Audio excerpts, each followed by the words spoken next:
여러분, 오늘은 조금 이상한 질문 하나로 시작해 보겠습니다. 혹시 이런 경험 있으신가요? 새벽 5시에 일어나서 하루를 시작합니다. 남들 쉬는 주말에도 손을 놀리지 않았습니다. 아이들 키우느라 내 옷 한 벌 사지 못하고 평생을 정직하게 부지런하게 살아왔습니다. 그런데 이상하게도 통장은 늘 비어 있습니다. 왜 그럴까요? 그런데 말입니다. 바로 옆집을 한번 보십시오. 그 집주인은 우리보다 특별히 더 부지런한 것 같지도 않습니다. 새벽부터 뛰어다니지도 않습니다. 그런데 어찌된 일인지 살림이 자꾸 불어납니다. 작은 집이 큰 집이 되고 자식들은 반듯하게 자리를 잡습니다. 우리 모두 똑같이 하루 24시간을 사는데 어째서 이런 차이가 생기는 걸까요? 저는 지난 수십 년 동안 이 질문을 붙들고 살았습니다. 수천 명의 삶을 곁에서 지켜봤습니다. 부자로 늙어가는 분도 보았고 평생 돈에 쫓기다 가는 분도 보았습니다. 그리고 마침내 한 가지를 알게 되었습니다. 오늘 저는 그 이야기를 여러분과 함께 나누려고 합니다. 이건 그냥 위로의 말이 아닙니다. 500년 전 조선의 큰 학자 한 분의 통찰과 요즘 대학 연구실에서 나온 최신 과학이 정확히 같은 곳을 가리키고 있는 이야기입니다. 자, 그럼 지금부터 저는 여러분과 함께 한 가지 사건을 파헤쳐 보려고 합니다. 사건 이름은 이렇습니다. 왜 성실한 사람의 돈은 새어나가는가? 마치 형사가 범인을 쫓듯이 우리도 하나씩 용의자를 불러다 조사해 볼 겁니다. 우리 함께 말입니다. 끝까지 따라오시면 마지막에 진짜 범인이 누구인지 드러납니다. 그리고 놀랍게도 그 범인은 우리가 매일 거울에서 마주치는 얼굴 속에 숨어 있었습니다. 이 이야기가 도움이 되실 것 같다면 시작하기 전에 구독 버튼 한번 눌러주십시오. 혼자 알기 아까운 지혜는 나눌 때 더 커지는 법이니까요. 그럼 첫 번째 용의자부터 만나보겠습니다. 첫 번째 용의자는 바로 운입니다. 많은 분들이 이렇게 말씀하십니다. 저 사람은 그냥 운이 좋았던 거야. 나는 운이 없어서 그래. 정말 그럴까요? 물론 인생에 운이 없다고는 못합니다. 하지만 운 하나로는 설명이 안 되는 것이 있습니다. 제가 아는 한 분 이야기를 해드리겠습니다. 전주 남부시장에서 40년 넘게 나무를 파신 윤말순 할머니입니다. 올해 90살이십니다. 이분이 판 것은 고작 콩나물, 시금치, 도라지 같은 것이었습니다. 하루에 손에 쥐는 돈이 결코 많지 않았습니다. 누가 봐도 운이 좋은 자리는 아니었습니다. 그런데 이 할머니는 그 작은 좌판으로 자식 셋을 대학까지 보냈습니다. 지금은 작지만 반듯한 본인 명의 집도 한 채 가지고 계십니다. 운이 좋아서였을까요? 아닙니다. 윤 할머니를 오래 지켜본 시장 상인들은 다 압니다. 이분은 돈이 조금만 생겨도 절대 함부로 쓰지 않았습니다. 그리고 손님을 대할 때 얼굴에 늘 잔잔한 웃음이 있었습니다. 단골이 끊이지 않았던 이유가 거기 있었습니다. 그러니 운이라는 용의자는 일단 조사 대상에서 잠시 물러나게 하겠습니다. 운이 전부라면 윤 할머니의 그 한결같은 태도는 설명할 길이 없으니까요. 두 번째 용의자는 노력의 양입니다. 더 많이 일하면 더 부자가 된다. 우리는 그렇게 배웠습니다. 그런데 여러분, 정말 그렇습니까? 곰곰이 생각해 보십시오. 우리 주변에서 가장 몸이 부서져라 일한 분들이 반드시 가장 부유하게 늙으셨습니까? 오히려 몸만 상하고 손에 남은 것은 없는 경우를 우리 주변에서 우리는 너무 많이 봐왔습니다. 마산에서 오랫동안 미용실을 하셨던 백기수님이라는 분이 계셨습니다. 올해 66이십니다. 이분은 정말 쉬지 않고 일했습니다. 새벽까지 손님을 받고 명절에도 가위를 놓지 않았습니다. 버는 돈도 윤 할머니보다 몇 배는 많았습니다. 그런데 이상하죠. 이분은 늘 돈이 없었습니다. 조금만 여유가 생기면 좋은 옷을 샀고 누가 어렵다고 하면 거절을 못하고 선뜻 빌려주었습니다. 그러다 못 받은 돈도 많았습니다. 노력의 양으로만 따지면 백기수님이 훨씬 부자여야 맞습니다. 그런데 현실은 정반대였습니다. 그러니 노력의 양이라는 용의자도 진짜 범인은 아닌 것 같습니다. 무언가 다른 것이 이 두 사람의 운명을 갈라놓은 겁니다. 세 번째 용의자는 배움입니다. 많이 배운 사람이 잘 산다. 이것도 반은 맞고 반은 틀립니다. 학교를 오래 다닌 분들 중에도 노년에 쪼들리는 분이 있고 초등학교밖에 못 나왔어도 넉넉하게 사는 분이 있습니다. 그렇다면 배움도 결정적인 범인은 아닙니다. 자, 이렇게 우리는 세 명의 용의자를 조사했습니다. 운, 노력, 배움, 셋 다 조금씩 관련은 있지만 진짜 주범은 아니었습니다. 그렇다면 도대체 누가 진짜 범인일까요? 여기서 500년 전에 한 인물이 우리 수사에 결정적인 증언을 남깁니다. 바로 다산 정약용 선생입니다. 많은 분들이 정약용이라는 이름은 들어보셨을 겁니다. 조선의 최고의 학자로 불리는 분이죠. 1762년에 태어나 젊은 나이에 임금의 총애를 받으며 벼슬길에 올랐던 분입니다. 그런데 이분의 진짜 배움은 화려한 서울의 관청에서 나온 것이 아니었습니다. 선생은 40 무렵 억울한 정치적 모함을 받고 전라도 강진 땅으로 유배를 떠납니다.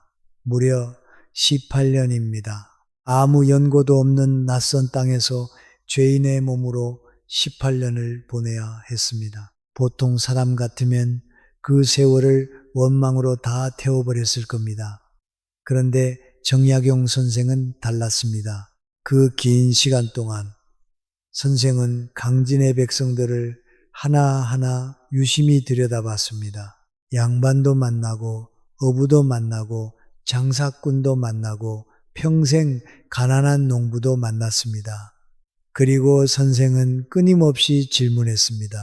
어떤 사람에게는 왜 살림이 붙고 어떤 사람에게는 왜 붙지 않는가? 그 방대한 관찰을 기록으로 남기셨습니다. 자, 여기서 아주 중요한 사실 하나를 짚고 넘어가야 합니다. 많은 유튜브 영상들이 정약용 선생이 마치 관상쟁이였던 것처럼 이야기합니다. 얼굴 보고 팔자를 점쳤다는 식으로요. 그건 사실이 아닙니다. 오히려 정반대입니다. 정약용 선생은 관상론이라는 글에서 아주 분명하게 말씀하셨습니다. 얼굴이 운명을 정하는 것이 아니라고 말입니다. 선생은 이렇게 보셨습니다. 사람의 상은 그 사람이 살아온 습관과 처지에서 만들어지는 것이라고. 다시 말해 팔자가 얼굴을 만드는 게 아니라 매일의 삶이 얼굴을 만든다는 겁니다. 이게 왜 중요할까요? 생각해 보십시오. 타고난 팔자는 바꿀 수 없습니다. 하지만 습관은 바꿀 수 있습니다. 바로 여기에 우리 사건을 푸는 첫 번째 열쇠가 있습니다. 그리고 이 열쇠는 우리 모두의 손에 이미 쥐어져 있습니다. 자, 그러면 이제 진짜 범인의 윤곽이 조금씩 드러납니다. 운도 아니고 노력의 양도 아니고 배움도 아니었습니다. 진짜 범인은 우리가 매일 반복하는 아주 작은 습관들이었습니다. 그리고 그 습관들은 놀랍게도 세월이 흐르면서 우리 얼굴에 흔적을 남깁니다. 정약용 선생이 강진에서 발견한 것이 바로 이것입니다. 마음의 습관이 얼굴에 새겨진다. 그러니 얼굴을 보면 그 사람이 어떤 습관으로 살아왔는지가 보이는 겁니다. 그런데 여기서 여러분께 아주 중요한 말씀을 먼저 드리고 싶습니다. 오늘 이 이야기는 여러분을 판단하려는 것이 절대 아닙니다. 혹시 이야기를 듣다가 내 얼굴에서 안 좋은 부분이 떠오르더라도 조금도 두려워하지 마십시오. 왜냐하면 습관은 오늘부터도 바꿀 수 있고 습관이 바뀌면 얼굴도 바뀌기 때문입니다. 이건 제 말이 아니라 정약용 선생의 말이자 오늘 소개해드릴 현대 과학의 결론이기도 합니다. 자, 그럼 지금부터 이 사건의 증거가 남아있는 세 곳을 차례로 살펴보겠습니다. 바로 이마, 코, 그리고 턱입니다. 첫 번째 증거가 남는 곳은 이마입니다. 왜 하필 이마일까요? 이마는 우리가 걱정을 할 때 가장 먼저 반응하는 자리입니다. 한번 떠올려 보십시오. 근심이 생기면 우리는 나도 모르게 눈썹 사이를 찌푸립니다. 그 표정을 수십 년 반복하면 어떻게 될까요? 그 자리에 깊은 주름이 자리를 잡습니다. 반대로 마음이 편안하고 여유로운 분은 이마가 늘 펴져 있습니다. 그래서 이마를 보면 그 사람이 평생 어떤 마음으로 살아왔는지가 어렴풋이 보이는 겁니다. 여기서 재미있는 현대 연구를 하나 소개해 드리겠습니다. 미국 프린스턴 대학교의 심리학자 알렉산더 토도로프 교수 연구팀이 밝혀낸 사실입니다. 사람은 낯선 이의 얼굴을 보고 단일 초 만에 그 사람을 믿을 만한지 아닌지를 판단한다고 합니다. 눈 깜짝할 사이보다 빠릅니다. 그 짧은 순간에 우리는 상대에 대한 첫인상을 거의 결정해 버립니다. 우리 모두가 매일 그렇게 살아갑니다. 그런데 이게 왜 돈과 관련이 있을까요? 생각해 보십시오.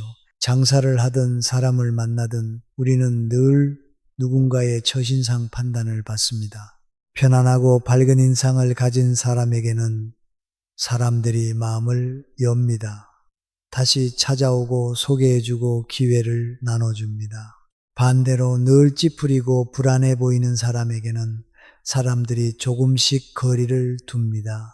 우리 삶에서 이 작은 차이가 10년, 20년 쌓이면 어떻게 될까요?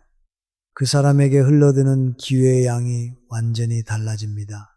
이마의 표정 하나가 실제로 우리 삶의 문을 열기도 하고 닫기도 하는 겁니다. 여기서 한 분의 이야기를 들려드리겠습니다.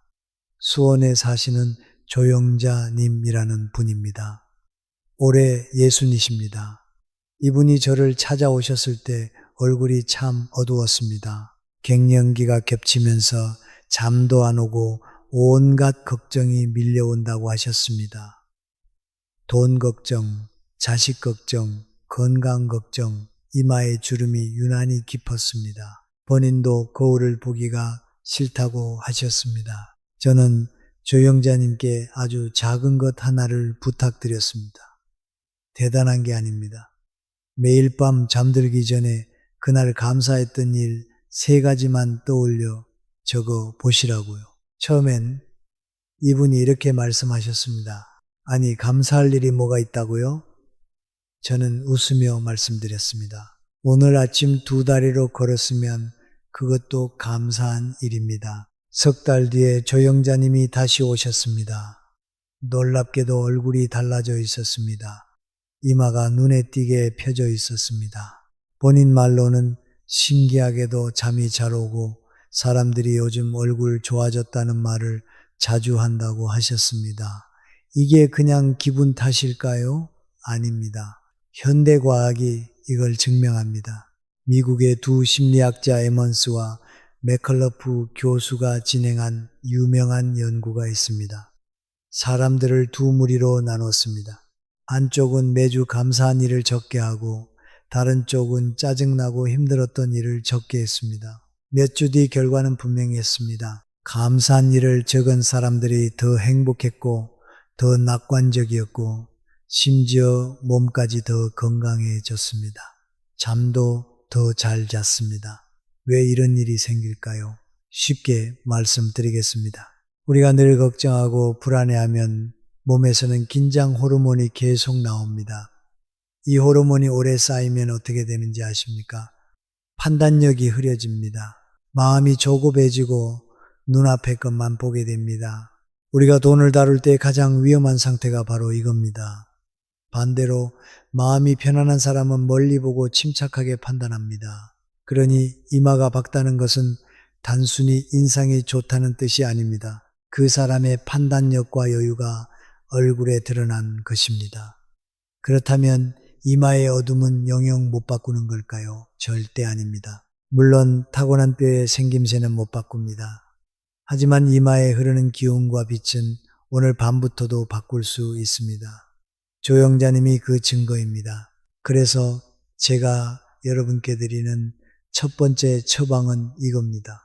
오늘 밤부터 잠들기 전에 감사한 일 3가지를 떠올려 보십시오. 거창할 필요 없습니다. 따뜻한 밥 한 끼, 걸려온 자식의 전화 한 통, 그거면 충분합니다. 한 가지 더 있습니다. 하루에 몇 번씩 손가락으로 눈썹 사이를 부드럽게 펴 주십시오. 긴장으로 굳은 그 자리를 풀어주는 겁니다. 처음엔 어색합니다. 하지만 석 달만 해 보십시오. 그리고 이건 꼭 말씀드리고 싶은데요. 처음 며칠은 아무 변화도 안 느껴지실 겁니다. 당연합니다.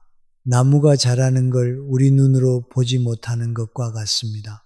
그러나 어느 날 문득 거울을 보면 이마가 달라져 있을 겁니다. 정약용 선생은 이걸 이렇게 표현하셨습니다. 마음이 바뀌면 상이 바뀐다. 오늘 우리가 함께 배우는 그대로입니다. 자, 여기까지 정리해 보겠습니다. 첫 번째 증거의 자리, 이마. 이마는 걱정의 습관이 새겨지는 곳입니다. 그리고 그 어두운 표정은 사람들의 처신상 판단을 통해 실제로 기회의 문을 닫아버립니다. 처방은 2가지, 밤마다 감사 3가지, 그리고 눈썹 사이 펴주기. 쉽죠? 돈 한 푼 안 듭니다. 이제 2번째 증거의 자리로 넘어가 보겠습니다. 바로 코입니다. 2번째 증거가 남는 곳은 코입니다. 옛사람들은 코를 재물이 머무는 자리라고 여겼습니다. 재미있는 표현이지요. 그런데 왜 하필 코일까요?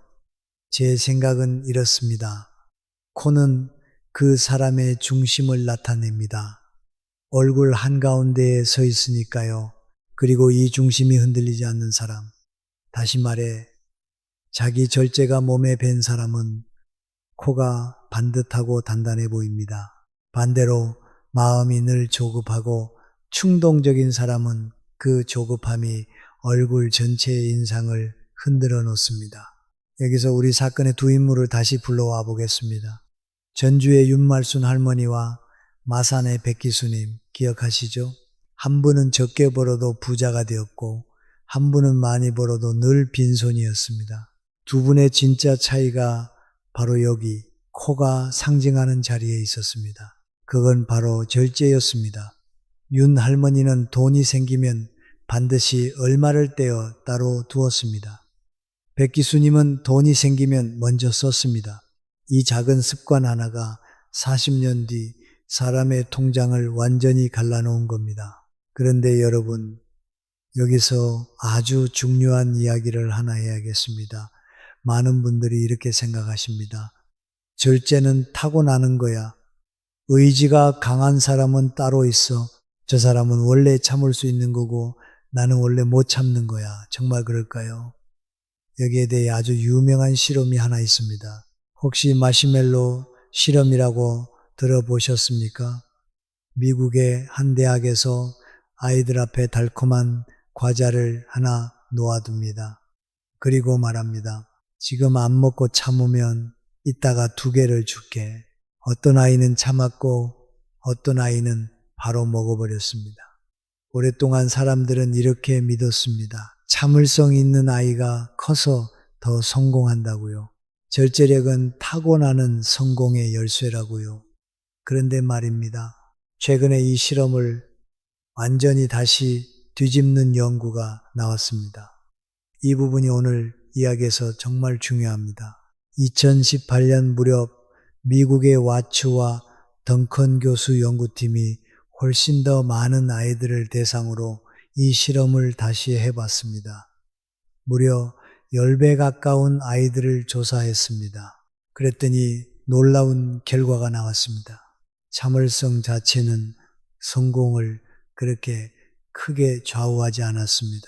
오히려 그 아이가 어떤 환경에서 어떤 습관 속에서 자랐느냐가 훨씬 중요했습니다. 이게 무슨 뜻일까요?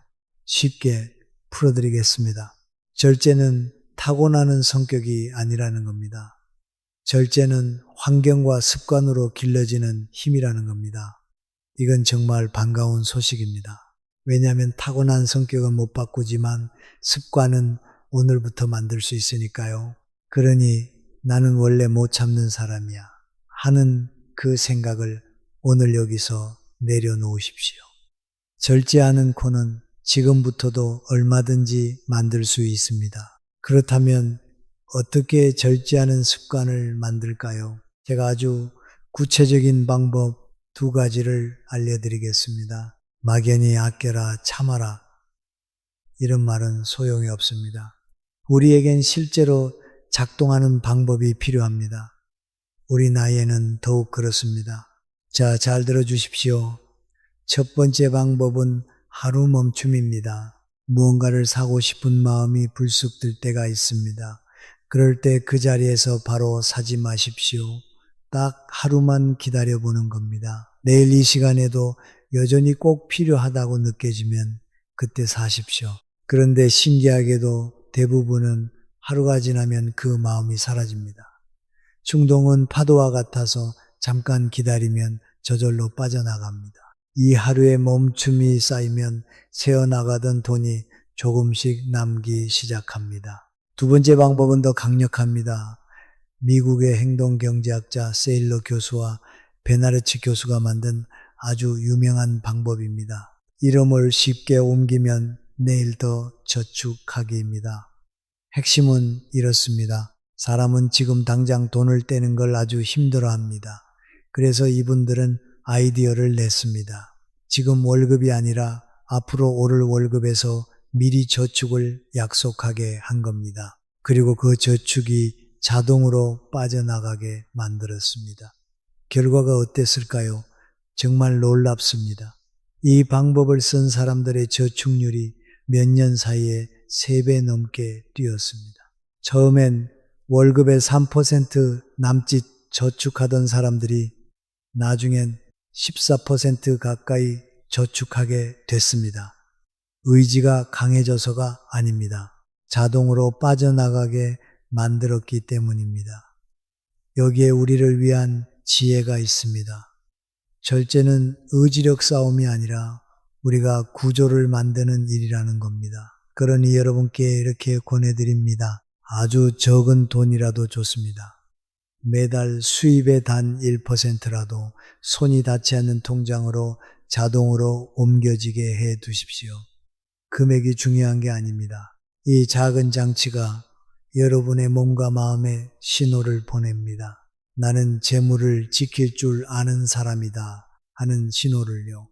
그 신호가 쌓이면 돈을 대하는 태도 전체가 서서히 달라집니다. 자, 2번째 증거의 자리, 코를 정리하겠습니다.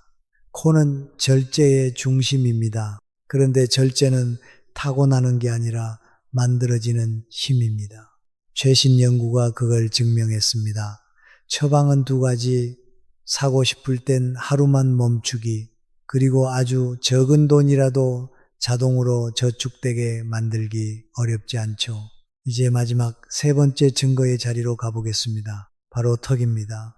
이 마지막 자리에서 우리 사건의 진짜 범인이 완전히 드러납니다. 3번째 증거가 남는 곳은 턱입니다. 턱은 얼굴의 가장 아래, 우리 삶의 결실이 모이는 자리입니다. 옛사람들은 이곳을 땅에 비유했습니다. 씨를 뿌리고 정성껏 가꾼 뒤 마침내 열매를 거두는 땅 말입니다. 그렇다면 턱에는 무엇이 열매로 맺힐까요? 돈일까요? 아닙니다. 턱에 맺히는 열매는 놀랍게도 사람입니다. 다시 말해 관계입니다. 우리가 평생 사람들과 어떻게 지냈는가, 그 결과가 우리 노년의 얼굴에 고스란히 드러납니다.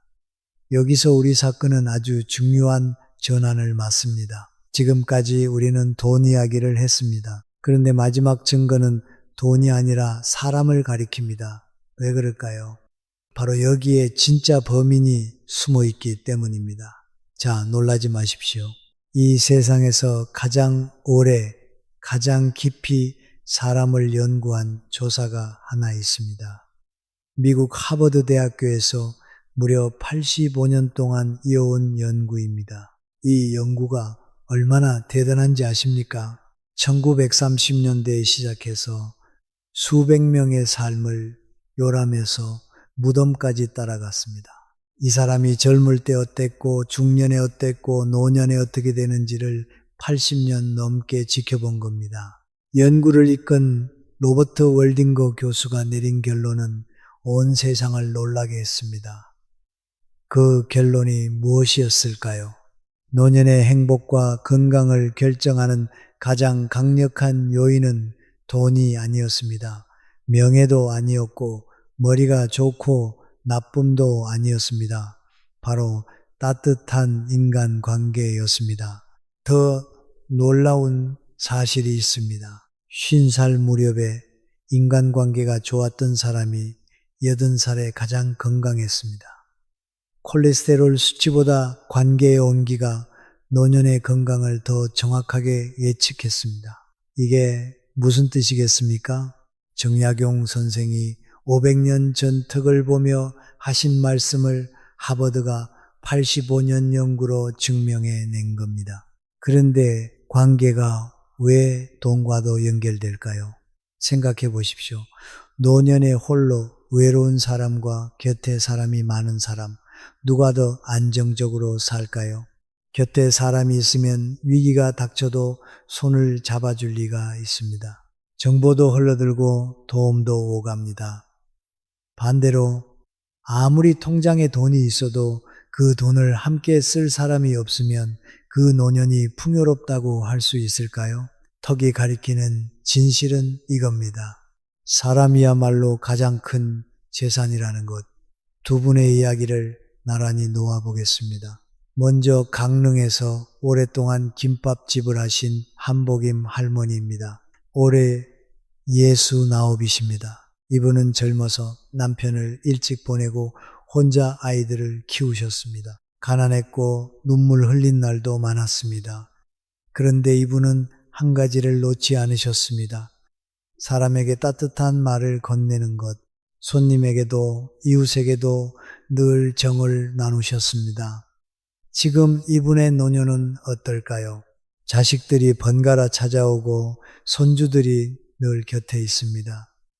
재산이 많은 건 아니지만 그 방 안에는 웃음이 끊이지 않습니다. 한복임 할머니의 덕은 둥글고 부드럽게 자리를 잡았습니다. 반대로 원주에 사시던 서동철님이라는 분이 계셨습니다. 올해 74이십니다. 젊어서 우체국장까지 지내신 남부럽지 않은 분이었습니다. 그런데 이분은 늘 자기 계산이 앞섰습니다. 베푸는 것보다 받는 걸 좋아하셨고 손해보는 일은 결코 하지 않으셨습니다. 정확한 분이었지만 따뜻한 분은 아니었습니다. 세월이 흘러 이분의 노년은 어떻게 됐을까요? 통장에는 돈이 있었지만 집은 늘 조용했습니다. 자식들도 하나둘 발길이 뜸해졌습니다. 함께 밥 먹을 사람이 없는 노년이었습니다. 두 분의 차이는 어디서 왔을까요? 돈도 아니고 지위도 아니었습니다. 바로 평생에 걸친 따뜻함의 습관이었습니다. 한복임 할머니는 매일 조금씩 관계라는 씨앗을 심으셨습니다.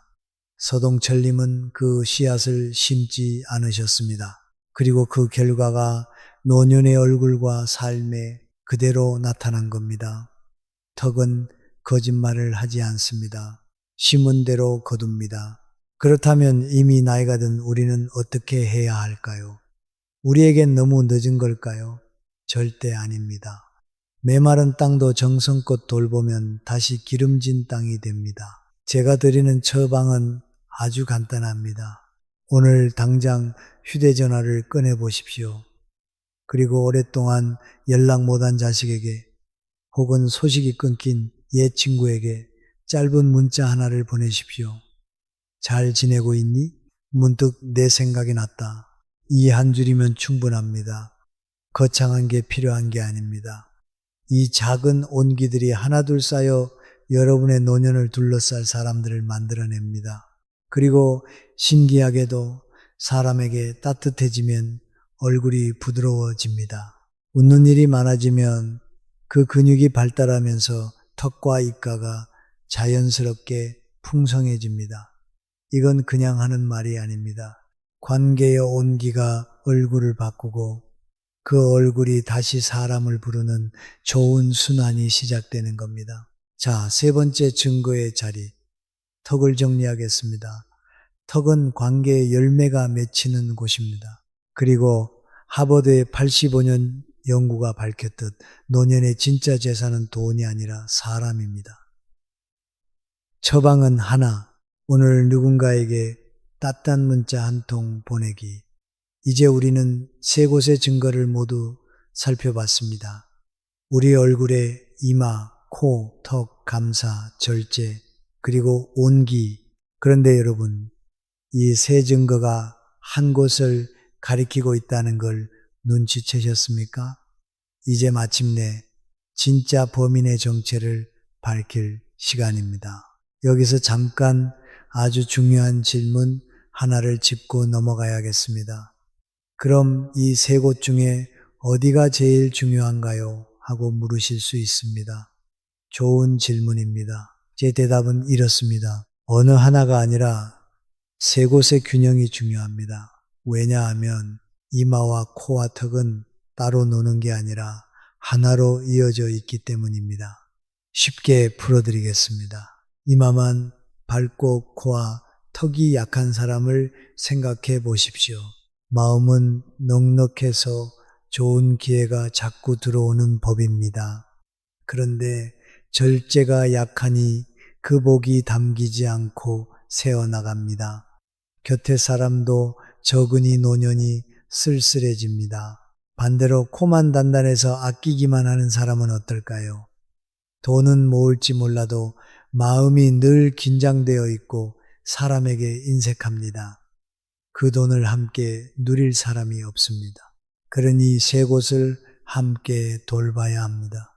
밝은 마음으로 기회를 부르고 단단한 절제로 그것을 지키고 따뜻한 온기로 사람을 곁에 두는 것.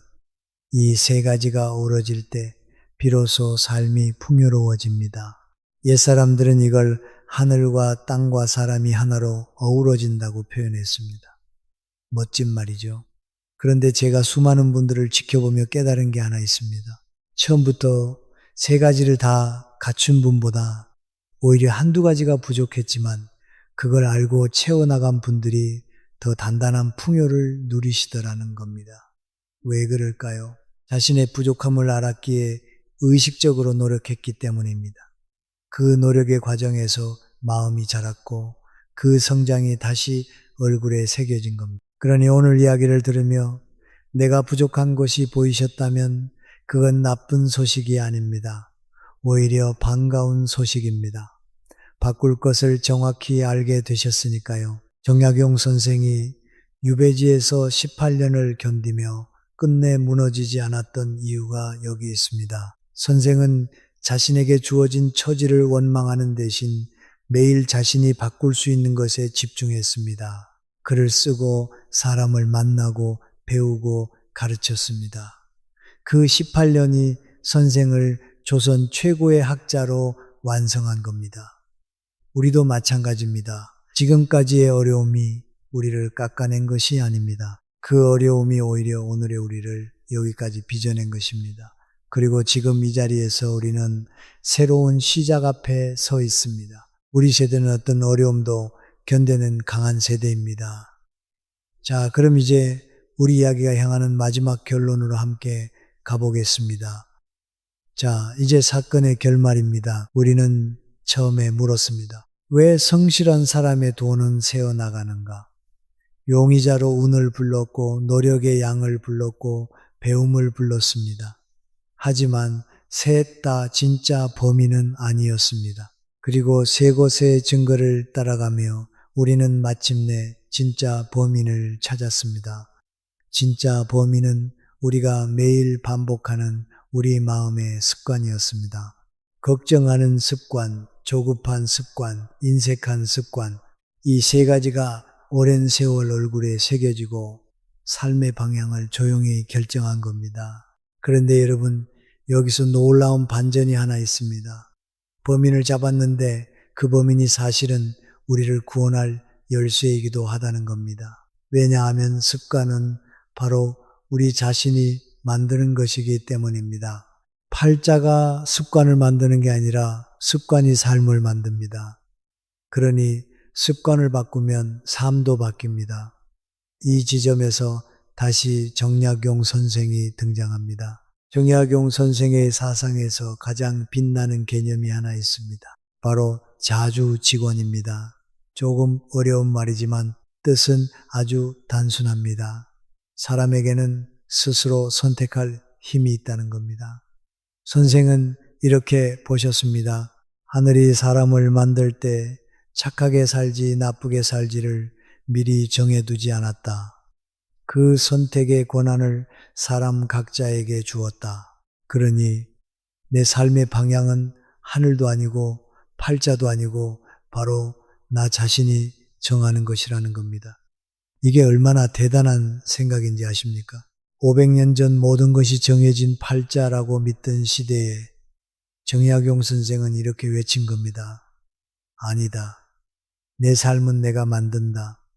이건 관상쟁이의 말과 정반대입니다. 관상쟁이는 말합니다. 너는 이런 팔자를 타고났으니 어쩔 수 없다.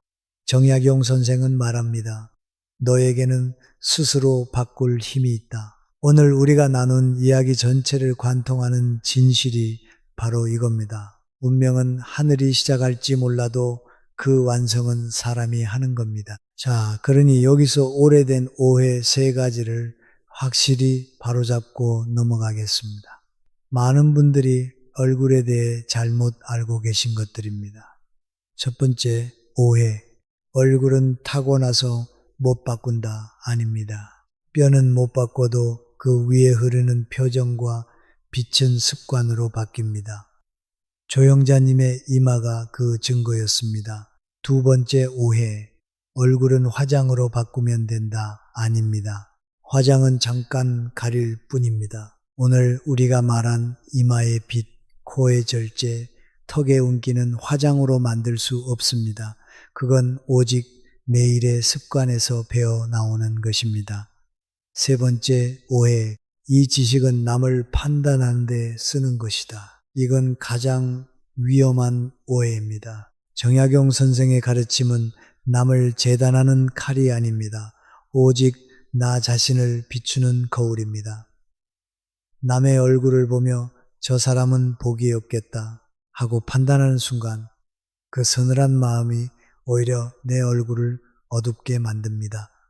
그러니 이 지혜는 부디 우리 자신에게만 쓰십시오.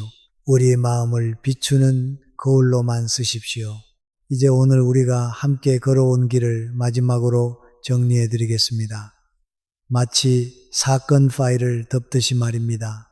첫 번째, 증거, 이마, 걱정을 감사로 바꾸는 자리, 처방은 밤마다 감사 3가지, 그리고 눈썹 사이 펴주기.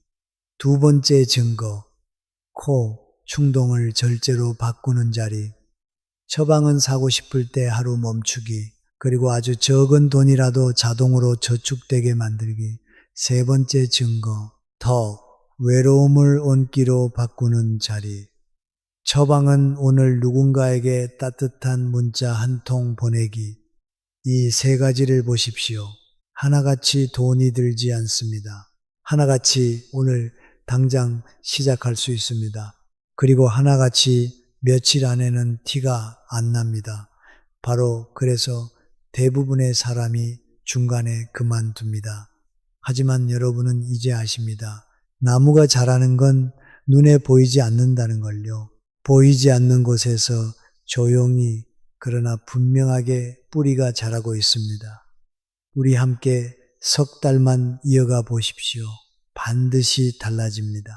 혹시 지금 거울을 보며 마음이 무거워지신 분이 계실지도 모르겠습니다. 내 이마는 너무 어둡고 내 코는 반듯하지 못하고 내 턱은 이미 메말라 버렸다고 느끼실 수도 있습니다. 저는 그 마음을 압니다. 하지만 오늘 이 이야기를 끝까지 들으셨다는 것, 그 자체가 이미 변화의 시작입니다. 정약용 선생 말씀처럼 깨달은 순간이 곧 바뀌는 순간입니다. 알고도 가만히 있으면 모르는 것과 같지만 알고 한 걸음이라도 내디디면 이미 도착한 것과 다름없습니다. 여러분은 오늘 이 자리까지 오시느라 정말 많은 것을 견뎌오셨습니다. 가족을 위해 나를 뒤로 미루셨고 웃고 싶지 않은 날에도 웃으셨을 겁니다. 그 모든 세월이 결코 헛되지 않았습니다. 그 세월은 지금 여러분의 얼굴 어딘가에 아직 세상이 알아보지 못한 빛으로 숨어 있습니다. 오늘 이 이야기가 그 빛을 조금이나마 꺼내드릴 수 있었다면 저는 더 바랄 것이 없습니다. 만약 오늘 이야기가 마음에 닿으셨다면, 그리고 주변에 평생 열심히 살았는데도 늘 힘겨워하시는 분이 떠오르셨다면 이 영상을 그분께 조용히 건네주십시오. 단 한 사람의 마음이라도 가벼워진다면 그것이 정약용 선생이 강진에서 18년 동안 바라셨던 바로 그 일입니다. 지혜는 혼자 품을 때보다 나눌 때 더 커지니까요. 오늘부터 여러분의 이마엔 편안한 빛이, 코엔 단단한 중심이, 그리고 턱엔 따뜻한 사람들이 깃들기를 진심으로 바랍니다. 부디 남은 날들이 오늘보다 더 환하시길 두 손 모아 응원하겠습니다.